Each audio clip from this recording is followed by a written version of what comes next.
فاعوذ باللہ من الشیطان الرجیم بسم اللہ الرحمن الرحیم للہ ملک السماوات والارض یخلق ما یشاء یہب لمن یشاء اناثا ویہب لمن یشاء الذکور او یزوجہم ذکرانا واناثا ویجعل من یشاء عقیما انہ علیم قدیر.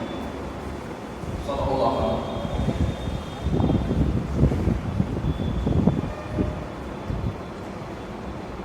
بسا اوقات دنیا میں یہ چیز دیکھی گئی ہے، کبھی کبھی اولاد کی وجہ سے بھی رشتے ٹوٹ جاتے ہیں. بیوی کو اولاد کی صحیح تربیت کرنا آتا ہی نہیں، اولاد کو سنبھالنا آتا ہی نہیں، اولاد کو کیسے بات کرنا، بچوں کو کیسے ڈیل کرنا، یہ چیز آتی نہیں. اور شوہر کو یہ چیز پسند نہیں. شوہر زندگی ترتیب سے گزارنا چاہتا ہے، سلیقے سے گزرنا چاہتا ہے. بیوی بے سلیقہ ہے، کوئی سلیقہ نہیں. کہیں کہیں اس کا الٹا ہے. عورت سمجھدار ہے، بیوی سمجھدار ہے، وہ اپنے بچوں کو کچھ پڑھانا چاہتی ہے، کچھ بنانا چاہتی ہے، بچوں کو سنوارنا چاہتی ہے. لیکن شوہر کو نہ بیوی کے بارے میں کوئی فکر ہے، نہ بچوں کے بارے میں کوئی فکر ہے. تو ایسی عورتیں بھی کبھی کبھی یہ سوچ کر شوہر سے رشتہ ختم کر لیتی ہیں کہ اسے تو زندگی کا احساس ہی نہیں ہے. بچے کے بارے میں سوچو، بچوں کے فیوچر کے بارے میں سوچو. کبھی کبھی شوہر بیوی کو چھوڑ دیتا ہے کہ اسے تو بچوں کو سنبھالنا ہی نہیں آتا، بچے کیا معلوم ہی نہیں، بچوں کی تربیت ہی نہیں آتی ہے. تو کامیاب ازدواجی زندگی یعنی سکسیسفل میرج لائف، شادی شدہ جو کامیاب زندگی ہے گھریلو، اس میں اولاد کی تربیت بھی شامل ہے. ظاہر بات ہے صرف میاں بیوی آگے بچے ہوں گے، گھر بچوں سے آباد ہوگا، اس کے بعد ایک زندگی کا ایک نیا رخ شروع ہوگا دونوں میاں بیوی کا. تو اس وجہ سے سوچا یہ گیا کہ اولاد کی تربیت کے متعلق کچھ باتیں بیان کی جائیں.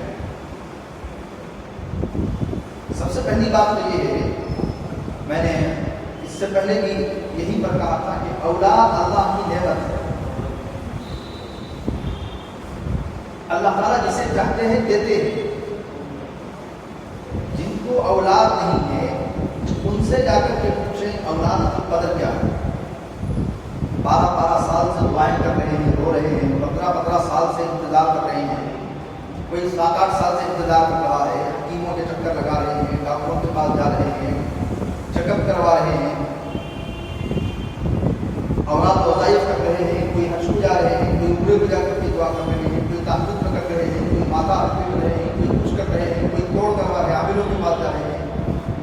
جن کے پاس اولاد نہیں ہے، اولاد کی قدر، اولاد کیا چیز ہوتی ہے، ان سے پوچھنا چاہیے. جن کے پاس اولاد اللہ نے دی، اولاد اللہ کی طرف سے ایک قیمتی تحفہ ہے.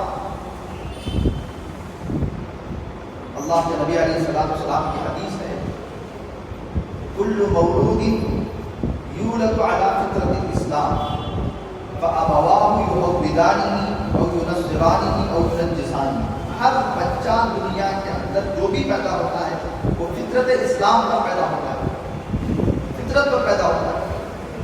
لیکن ماں باپ یہودی ہوتے ہیں تو بچے کو یہودی بنا دیتے ہیں.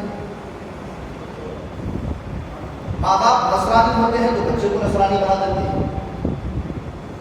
ماں باپ آتش پرست مجوسی رہتے ہیں، کافر رہتے ہیں، تو وہ اپنے بچوں کو بنا دیتے ہیں. لیکن بچہ تو فطرت اسلام پر پیدا ہوتا ہے. اسی طریقے سے ایک چیز جو بہت سمجھنے کی چیز ہے، ہر بچے کے اندر فطرتاً پیدائشی طور پر اس کی فطرت میں اچھائیاں ہوتی ہیں، خوبیاں ہوتی ہیں. بگاڑنے میں کبھی کبھی اولاد کو 90% ماں باپ کا ہاتھ ہوتا ہے. بعض ماں باپ آتے ہیں، آ کر کے اپنے اولاد کے بگڑنے کے بارے میں کہتے ہیں کہ بچہ بگڑ گیا، بچہ ہاتھ سے نکل گیا، حالانکہ اس بچے کو بگاڑنے کا انہی کا ہاتھ 90% ہے۔ بچپن سے بچے کو جس طریقے سے تربیت کرنا تھا، کہاں اسے فوراً ڈالی، یہ جو پودا ہوتا ہے نا درخت کا، تو وہ بچپن میں یعنی جب پودا چھوٹا رہتا ہے، چھوٹی چھوٹی کوپل رہتی ہے، اس کو جیسے گھماؤ گے ویسے گھوم جائے گا۔ آپ نے دیکھا ہوگا پریوں وغیرہ میں جو ناریل کے درخت ہوتے ہیں، بعض ناریل کے بعد میں اس کے ڈیزائن بنا کرتے ہیں، ایک ناریل کا درخت ایسا جا رہا ہے، اس کو بچپن میں گھما دیا گیا، ایک ناریل کا درخت کو ایسے گھما کے رکھتے ہیں، بچپن میں گھما دیے، ایک ناریل کے درخت کو ایسے گھما کے رکھتے ہیں، وہ بچپن میں گھمائے ہیں محنت کر کے۔ تو بچپن میں اولاد کی تربیت صحیح نہ ہونے کی بنیاد پر، صحیح نہ کرنے کی بنیاد پر یہی اولاد آگے چل کر کے جب پختی ہو جاتی ہے، جب درخت پختہ ہو جاتا ہے، اس وقت میں درخت کو کھمانا چاہیں گے وہ کھمے گا نہیں، وہ ٹوٹ جائے گا۔ ہم بچوں کی طرف بچپن سے توجہ نہیں دیتے۔ پہلے لاڑ میں دیتے نہیں تھے، اتنا زیادہ لاڑ، اتنا زیادہ پیار کہ وہی لاڑ وہی پیار اولاد کے بگڑنے کا سبب بن گیا۔ اور آج کل یہ تو موبائل فون کا زمانہ ہے، لاڑ پیار کرنے ٹائم نہیں ہے، اسے وقت نہیں دیتے، پورا باہر وقت گزارتا ہے بچہ۔ تو ماں باپ جو آ کر کے شکایت کر رہے ہیں کہ بچہ بگڑ گیا، بچہ ہاتھ سے نکل گیا ہے، بچے کے ہاتھ نکل جانے میں 90% ماں باپ کا ہی ہاتھ ہوتا ہے۔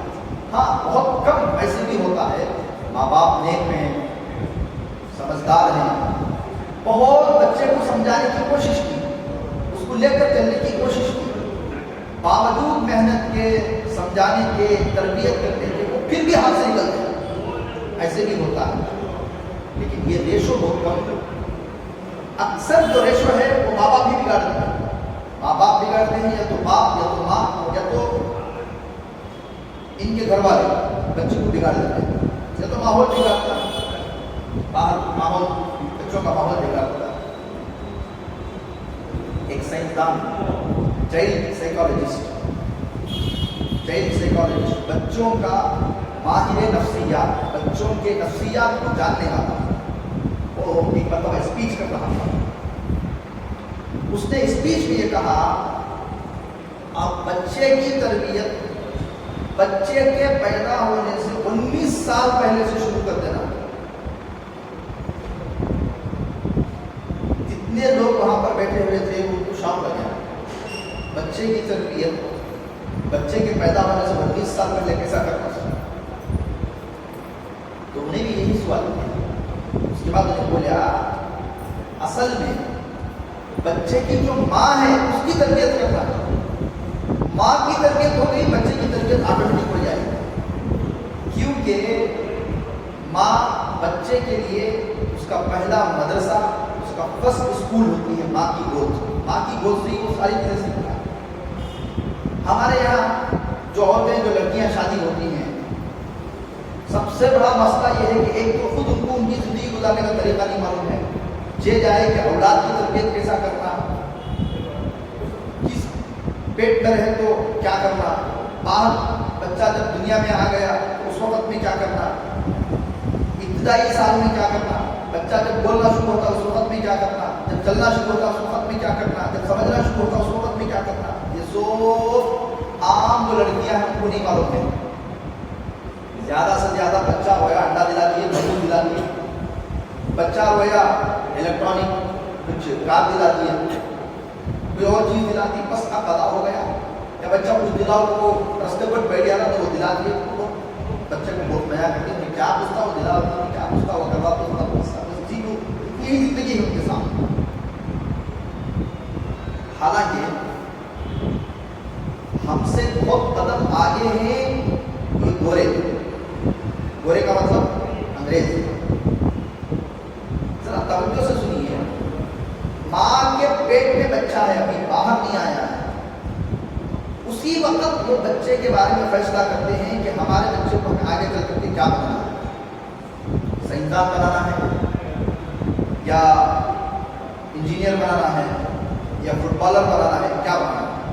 فٹ بالر بنانا ہے تو جب ماں کے پیٹ میں بچہ ہے نا، وہ ماں کو خوب پائے کھلانا، پائے کے شوربے کھلانا، انڈے کھلانا، تاکہ ماں کے پیٹ میں اس کے پیرا مضبوط ہو جانا۔ سائنسدان ہے تو پھر ماں کو اخروٹ کھلانا، بھیجا کھلانا، جو کچھ بھی اس کے ایکسرسائز ہے وہ ایکسرسائز کروانا۔ اس وجہ سے کہ بچہ ماں کے پیٹ میں بھی باہر کی ایکٹیویٹیز کو قبول کرتا ہے، وہ لیتا ہے۔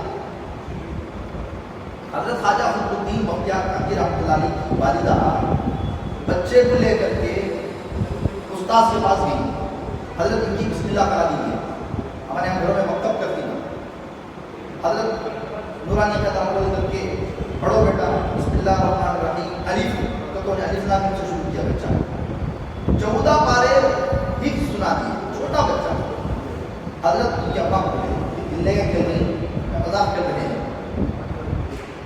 14 پارے میں حفظ سنا دے جانا، اب کیا اس کی بسم اللہ کرانا چاہیے؟ تو ان کی ماں نے اس وقت مجھے جواب دیا کہ میں 14 پاروں کی حافظہ ہوں، جب بچہ میرے پیٹ میں تھا وہ میں 14 پارے روزانہ پڑھتی رہی، پڑھتی رہی، پڑھتی رہی، وہ سن سن کے پیٹ میں اس نے یاد کیا ہے۔ آج کل جو لڑکیاں ہیں حمل ٹہرتے ہی اسے بیڈ ریسٹ،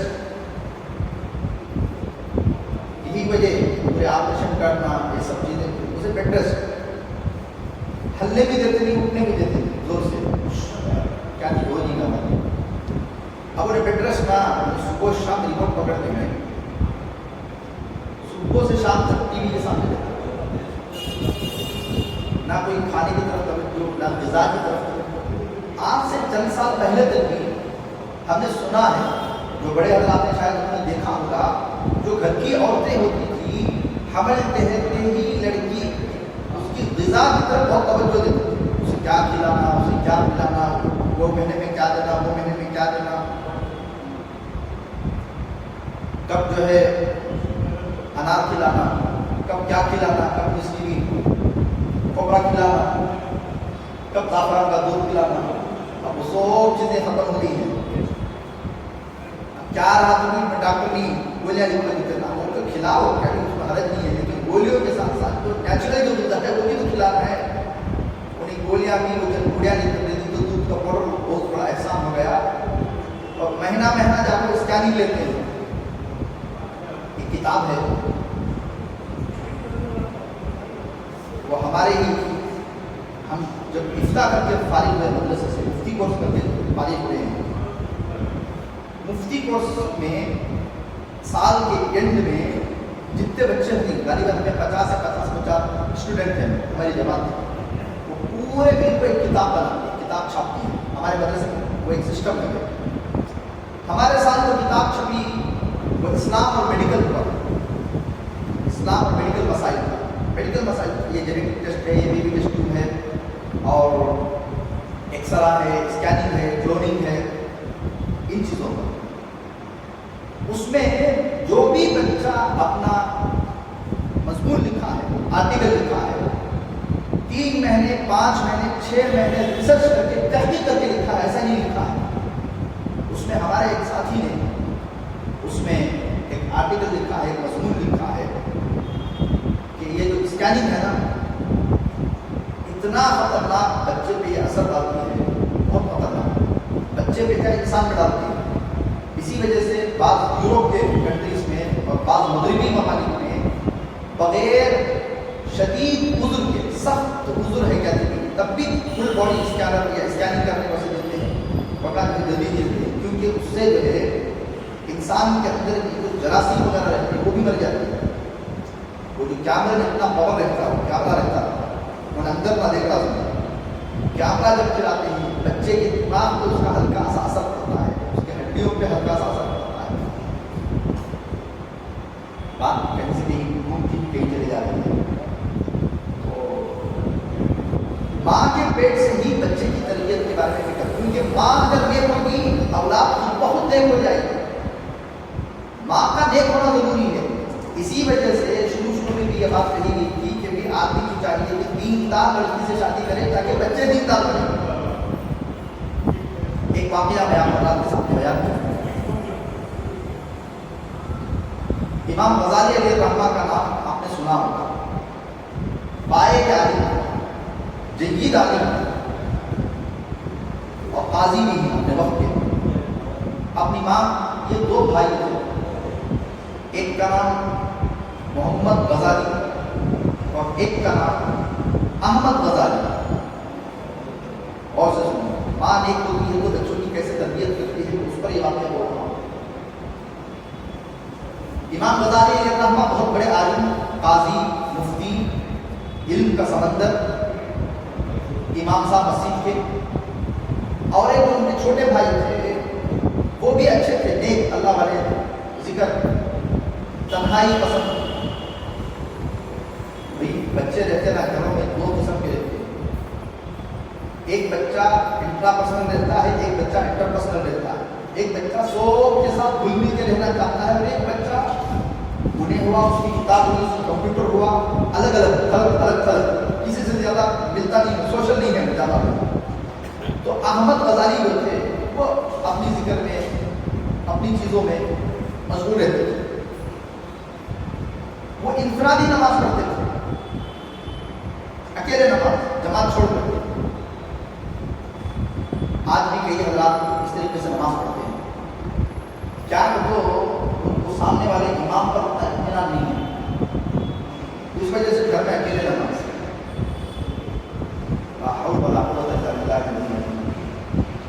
تو حضرت کے جو چھوٹے بھائی تھے وہ اکیلے نماز پڑھ رہے تھے. ایک مرتبہ کیا ہوا، ماں نے کہا کہ بھائی جماعت کے ساتھ نماز پڑھیے گا تو پیچھے آ کر کے رکعت پڑھ لیں. غالباً ایک دو رکعت کے بعد انہیں رکعت توڑ کر کے چلے گئے، آ کر کے پیچھے انفرادی نماز پڑھ لی. لوگوں میں ایک ہنگامہ، ایک شور. بھیا کوئی آدمی پیچھے نماز پڑھتے پڑھتے ایک دم رکعت توڑ تو ایک عالم وہ بھی آپ کو پیچھے نماز پڑھا ہوگا، میں آپ کو کیا ڈیوٹا ہوگا، نماز برابر پڑھے گی نہیں، کیا لگے کروا دے گی، کیا ہوگا کہ کیوں اکیلے نماز پڑھتے ہو. کئی رقم کے سوالات کھڑے ہو جاتے نا.